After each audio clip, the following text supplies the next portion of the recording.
ये फरमाइएगा कि आप जो एहतजाज कर रहे हैं आप पाकिस्तान तहरीक इंसाफ के साथ मिलकर करना चाहते हैं या आप ये चाहते हैं कि आपकी एक सोलो फ्लाइट है आपका इस पार्टी के साथ कोई ताल्लुक नहीं और फ्यूचर में भी आप इकट्ठे नहीं हो सकते? देखिए, ये तो एक अवामी मुतालबा है जी। हमने हर एक को कहा है कि जी आप इसमें हमारे साथ आए। हमने पीटीआई के भी वर्कर्स भी और दीगर जमातों के वर्कर्स सबके लिए हमारी दावत है। हम ये कहते हैं कि ये एक अवामी मसला है, हर एक का मसला है, हर घर का मसला है, हर बस्ती का, हर चौक चौराहे का मसला है, हर गांव का मसला है और गरीब आदमी का मसला है।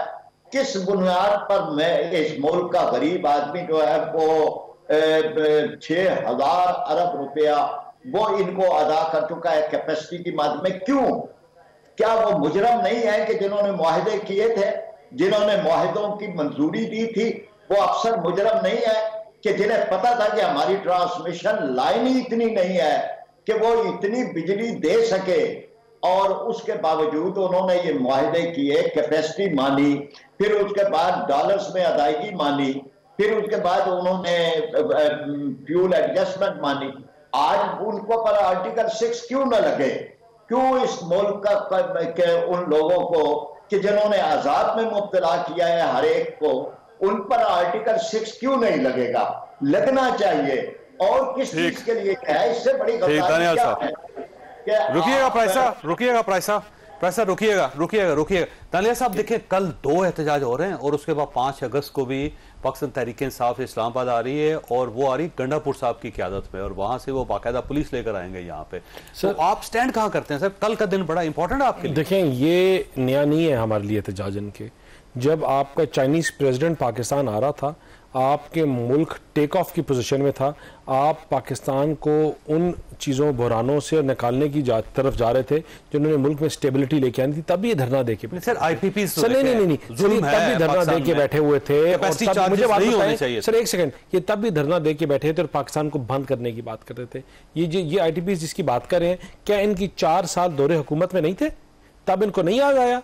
तब नहीं इनको आया कि हमने किस तरह करना है? कमीशन बनाया, पूरी दुनिया को बताते रहे, पूरी दुनिया को। सर एक सेकंड पूरी कर लूं। पूरी दुनिया को उन्होंने बताया कि पाकिस्तान चोर है, पाकिस्तान करप्ट है, पाकिस्तान में 2 नंबरी है। इन्होंने नहीं बताया कि पाकिस्तान में डॉक्टर्स हैं, इंजीनियर्स हैं।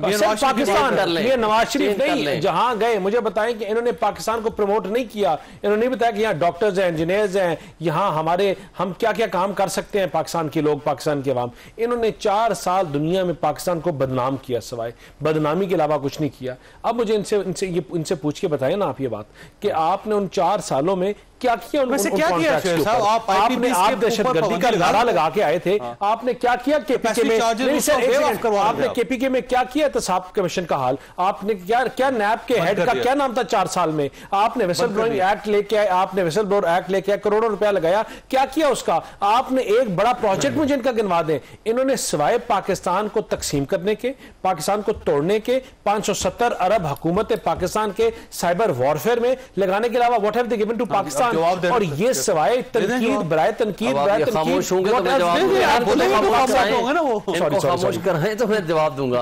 पहली बात तो ये कि हमने कब पाकिस्तान को कहा है? हमने कहा नवाज शरीफ जरदारी चोर हैं और चोरी साबित हुई। आज मुझे बता दें, दुबई लीक्स में माजरत के साथ फजलुर रहमान साहब के बारे में भी कहते थे इसी टाइप की चीजें। आजकल हमारी उनसे आप हमारे से ताल्लुकात ना बिगाड़े तो बेहतर है। मुझे आपके कहने पे यकीन नहीं करना चाहिए। सर जावेद चौधरी साहब, मुझे बता दें, आज दुबई लीक्स में किसके नाम आए हैं? क्या नैब ने, FIA ने किसी को नोटिस दिया? $12.5 बिलियन का ये एक स्कैम है।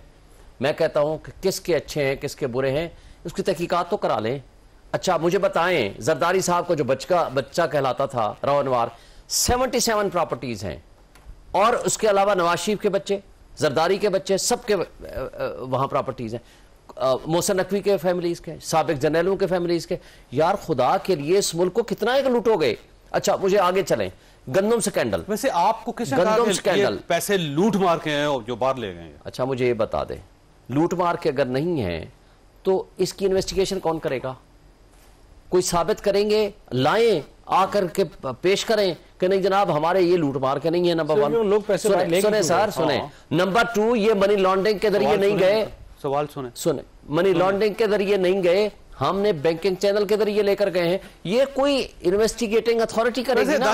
मैंने और आपने, अच्छा उससे आगे गंदम स्कैंडल में मुझे बता दें, हनीफ अब्बासी क्या कहता है कि अनवार काकर तुम चोर हो और तुमने इतने पैसे खाए हैं। वो आगे से क्या कहता है, तुम 47 की पैदावार हो। दोनों ने हमारी लड़ाई नहीं, दोनों को कहना है, दोनों की मौजूदगी है, दोनों को एडमिट किया है, दोनों ने, हनीफ अब्बासी ने प्रोग्राम में बैठ के एडमिट किया है। अच्छा खैर उसको छोड़े, लड़ाई है या नहीं है, दो चोरों के दरमियान होने वाली गुफ्तगू कैसे चुप हो गई। अच्छा मुझे बताएं, गंदम स्कैंडल के ऊपर कमेटी बनी, क्या एक्शन हुआ?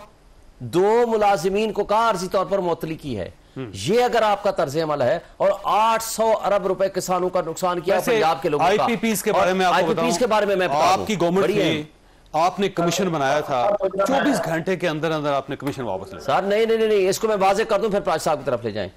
आप जो डॉलर्स की अमाउंट आप देते थे उसको फ्रीज किया 148 रुपीज पे। अगर भाई ये 148 पे ना होता, आज जो 300 रुपए पे आपको पे करना पड़ता, अगर आपका 1 लाख रुपए का बिल है, ये 2.5 लाख रुपए का बिल होता। This credit goes to Imran Khan, उसकी पीटीआई की गवर्नमेंट को रिवर्स कर देते ना, जब उनके पास ऑप्शन था। आप एक एग्रीमेंट को रिवर्स इस हद तक कर सकते हो तो कि आपने उसको नहीं कर सकते, यही मसला है। फ्रीज किया 148 तक। अच्छा जिन्होंने एग्रीमेंट किया, मैं प्राजा साहब से सपोर्ट करता हूं, उनको तो चौराहे पे लटकाना चाहिए। आप किस तरह कैपेसिटी बिल्डिंग, अच्छा अभी वो गौहर एजाज ने जो कहा है, यानी 10 अरब रुपया पता नहीं माहाना ऐसे लोग भी ले रहे हैं जिसने एक बिजली का यूनिट आपको नहीं दिया। क्या आप इस तरीके से आप जुल्म और जबर ब्रेक लेनी है? एक प्रोजेक्ट ऐसा भी है कि जिससे गैस पे चलना है, वहां पे गैस है ही नहीं, लेकिन कैपेसिटी चार्जेस उसको भी दिए जा रहे हैं। छोटी सी ब्रेक के बाद दोबारा जरूर। मैं दोबारा खुशामदीद। वैसे ऐसा ये फरमाइएगा, अगर गवर्नमेंट आपका मुतालबा नहीं मानती तो फिर आपके पास क्या रेमेडी होगी? क्या आप सड़कों पर रहेंगे बाकी सारी जिंदगी?